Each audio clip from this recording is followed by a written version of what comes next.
Rev up your engines!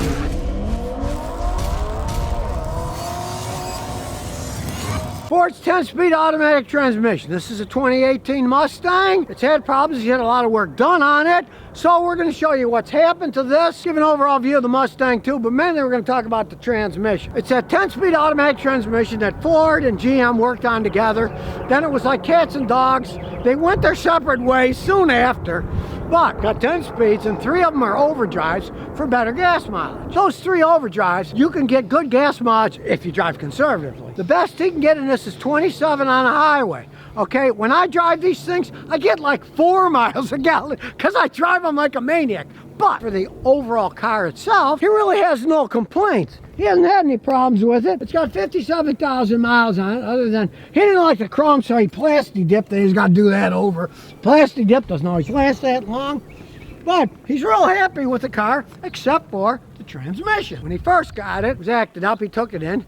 They reflashed the ECM. They ended up changing the valve body. At 14,000 miles, they changed the torque converter. And then recently, they did some more work. So he's had the torque converter changed. The valve body, he's had it reflashed a bunch of times. He's gonna have me check it out with my machine.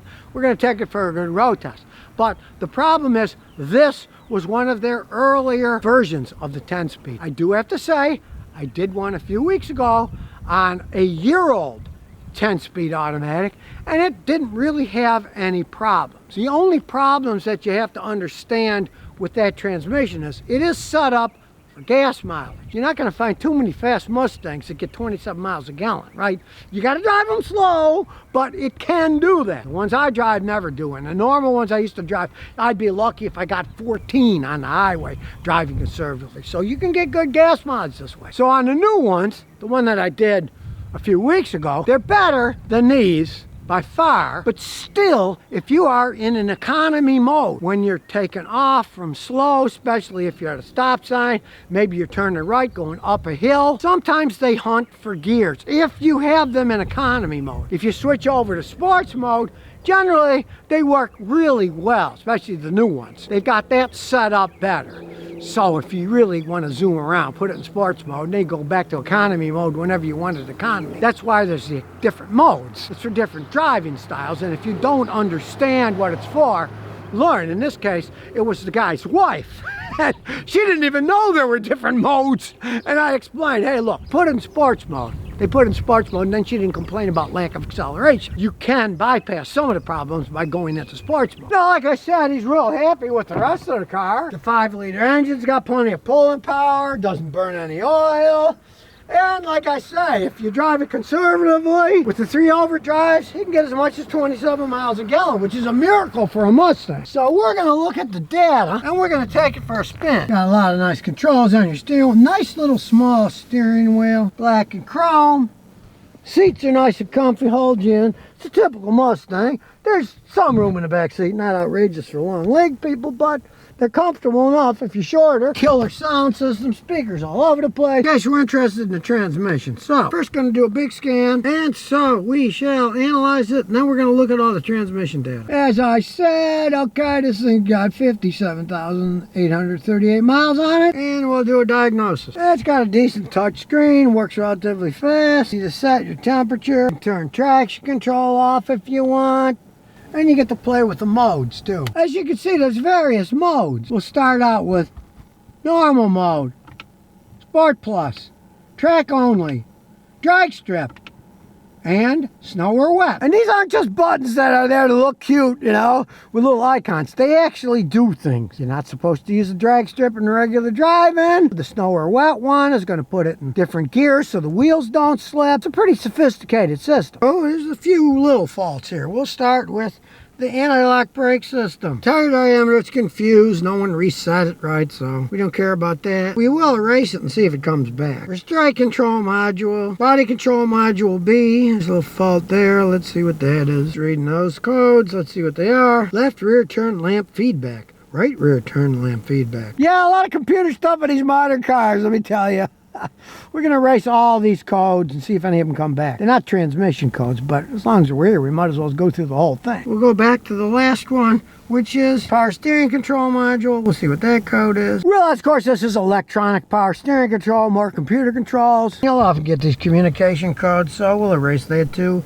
When we take it for a road test, we'll see if anything comes back. So now we're going to start her up, and we'll go to some live data and take a road test. But we're going to go to the transmission section and take a road test. Rolling through, we can see the injector output faults. There's no faults. The injectors are all working fine. Check it out. The direct injection long-term fuel trim, 0.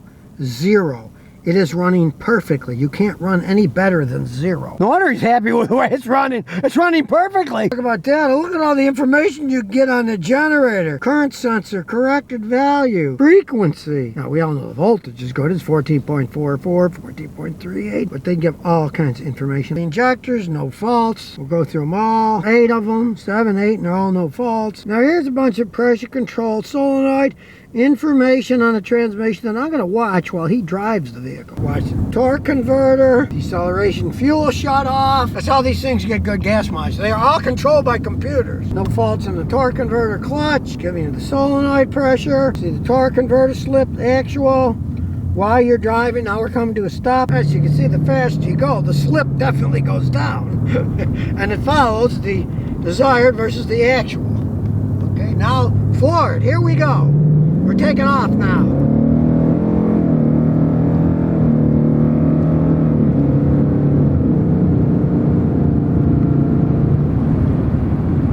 As you can see now, it's got very little torque converter slip, the actual. Fluid temperature, you can see that's normal. You can see the input chef sensor, the quality, it's good, it's confirmed, it's good, it's confirmed. The frequency, go to the transmission range sensor, input B, quality factor is good, confirmed. All of it is good.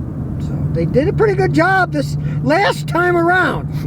Okay, well, we've done our road test and we'll check the codes. And while it's searching through the codes, well, hey, we know one thing. They did a good job fixing the transmission this the third time because it's not slipping at all. Before, if you was taking off, sometimes it would barely go.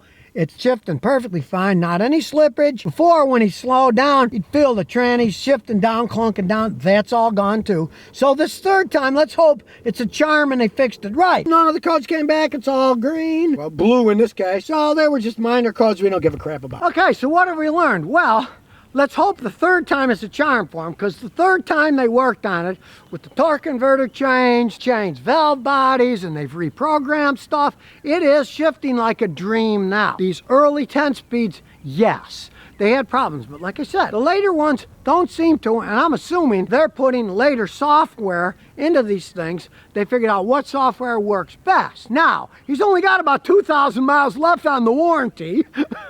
And we'll hope that this third time charm that this is going to last, because it is running perfectly now. It's actually slipping less than normal. I was looking at what the desired slippage is in the actual, and the actual is actually less. So they've obviously programmed it so it doesn't slip. And like I said, he's getting 27 miles a gallon if you drive slow. Phenomenal gas mileage for a fast car like this. Driven in regular mode, not in sports mode, of course. What's the moral of the story? Don't buy something when it first comes out.